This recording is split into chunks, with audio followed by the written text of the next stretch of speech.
தாய் தமிழ் உறவுகளுக்கு வணக்கம். ஆளுங்கட்சி படுதோல்வி. தேர்தலுக்கு பிந்தைய கருத்து கணிப்பு ஆளுங்கட்சி படுதோல்வி என்ற தலைப்பில் இந்த காணொளியை நாம் காண்கிறோம். இந்தியாவில் 5 மாநிலங்களுக்கான சட்டப்பேரவை தேர்தல் நேற்றைய தினத்தோடு முடிவடைந்து விட்டது. மேற்கு வங்காளம், அஸ்ஸாம், கேரளா, புதுச்சேரி, தமிழ்நாடு ஆகிய மாநிலங்களுக்கு வாக்குப்பதிவு நேற்றைய தினத்தோடு முடிவடைந்து விட்டது. வருகின்ற 4ஆம் தேதி திங்கட்கிழமை வாக்கு எண்ணிக்கை நடைபெறுகிறது. தேர்தலுக்கு பிந்தைய கருத்து கணிப்பு நேற்று மாலை 6:30 மணிக்கு வெளியிடப்பட்டது.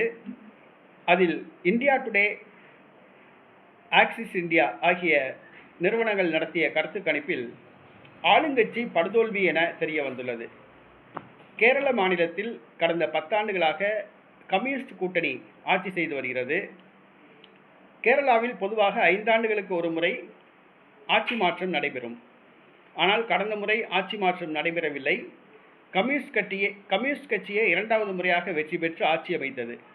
கடந்த 10 ஆண்டு காலமாக கேரளாவில் காங்கிரஸ் எதிர்க்கட்சியாக உள்ளது, கம்யூனிஸ்ட் கட்சிகள் ஆளுங்கட்சியாக உள்ளது. தற்பொழுது கம்யூனிஸ்ட் கட்சிக்கு எதிராக ஒரு எதிர்ப்பு அலை வீசுகிறது.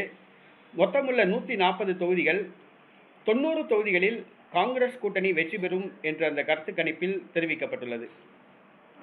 ஆளும் கட்சியான கம்யூனிஸ்ட் கூட்டணி 50 முதல் 60 இடங்களில் வெற்றி பெறலாம் என கூறப்படுகிறது. காங்கிரஸ் முன்னிலையில் உள்ளது. காங்கிரஸ் அமோக வெற்றி பெறுகிறது. கேரளாவில்